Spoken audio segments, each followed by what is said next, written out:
বাংলাদেশের অন্যতম প্রত্নতাত্ত্বিক নিদর্শন কুষ্টিয়ার ঝাউদিয়া শাহী মসজিদ। ঐতিহ্যবাহী এই মসজিদের নামকরণ করা হয় ঝাউদিয়া গ্রামের নাম অনুসারে। হাজার বছর আগে নির্মিত এই মসজিদটির ইতিহাস সম্পর্কে সঠিক তথ্য পাওয়া না গেলেও স্থানীয় মানুষ বলে প্রায় 1100 বছর আগে ইরান থেকে ইসলাম ধর্ম প্রচারের উদ্দেশ্যে শাহ সুফি আদারি মিয়া এসে এই অঞ্চলে মসজিদটি নির্মাণ করেন।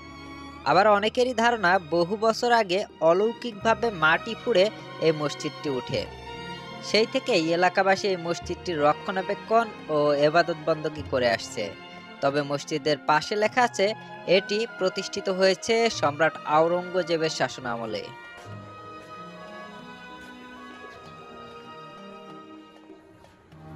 মসজিদের ভেতরের প্রবেশপথে রয়েছে দুটি মিনার, রয়েছে 5টি গম্বুজ, আর মসজিদটি নির্মাণে ব্যবহার করা হয়েছে ইট, পাথর, বালি ও চীনামাটি।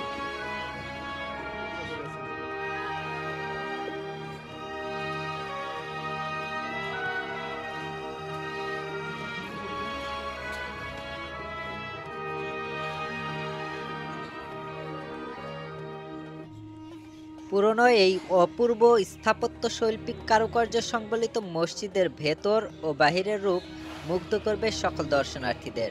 তবে উন্নয়নের অভাবে নষ্ট হয়ে যাচ্ছে মসজিদটির সৌন্দর্য।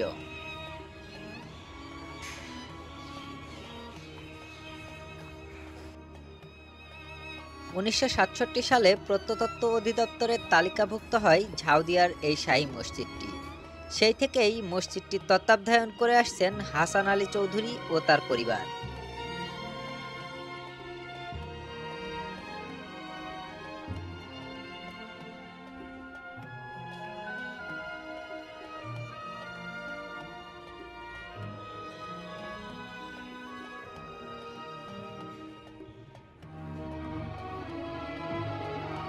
মসজিদের ভেতরের কারুকাজ সকল দর্শনার্থীদের মন ভরিয়ে দিবে।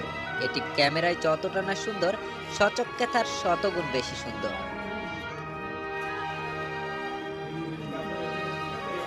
বর্তমানে বাংলাদেশ প্রত্নতত্ত্ব অধিদপ্তর সরাসরি মসজিদটির পরিচালনা করলেও মসজিদটি মেরামত না করায় শ্যাওলাপড়া ও ভাঙাচোরা অবস্থায় পড়ে থাকায় প্রায় ব্যবহারের অনুপযোগী হয়ে পড়েছে।